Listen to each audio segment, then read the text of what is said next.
وقت کم ہوتا ہے، میں ساری بات کی پھر تشریح نہیں کر سکتا۔ شیخ القرآن مولانا غلام اللہ خان رحمۃ اللہ تعالی علیہ جو شاگرد تھے مولانا حسین علی وان بچرا، مولانا حسین علی الوانی رحمۃ اللہ تعالی علیہ کے، اور وہ شاگرد تھے شیخ الہند مولانا محمود الحسن دیوبندی رحمۃ اللہ علیہ کے۔ یہ ہماری تاریخ ہے۔ تو بزرگوں سے میں نے سنا ہے کہ وہ ان کے پاس پنجابی طلباء بھی پڑھتے تھے، تو حضرت بیمار ہو گئے شیخ الہند، کبھی پھر ڈیٹیل بھی عرض کر دیں گے۔ تو وہ انہوں نے کہا اپنے شاگردوں سے بھی چلے جاؤ، اب میں بیمار ہو گیا ہوں اور آپ کا سال ضائع ہو جائے گا۔ مولانا حسین علی صاحب نے فرمایا میں نہیں جاتا۔ وہ ان کی خدمت کرتے رہے، اللہ نے ان کو شفا دے دی، وہ ساری کتابیں انہوں نے پڑھائی، ان سے اللہ تعالیٰ نے بڑا کام لیا، اور وہ انہوں نے قرآن سمجھایا، توحید سمجھائی۔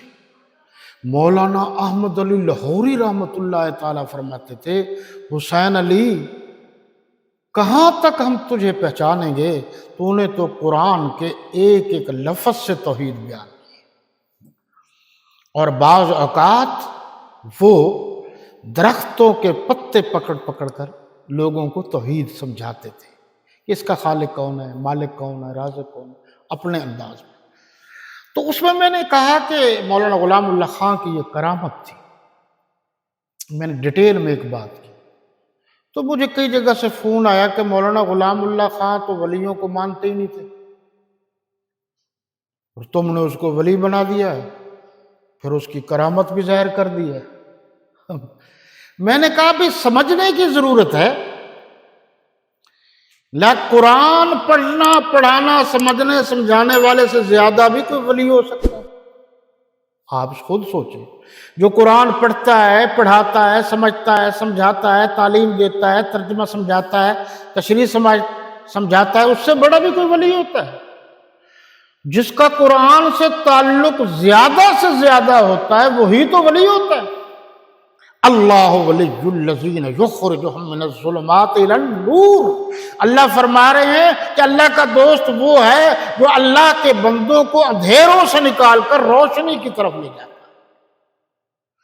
تو اندھیروں سے روشنی کی طرف لے جانے والی کتاب تو کتاب اللہ ہے۔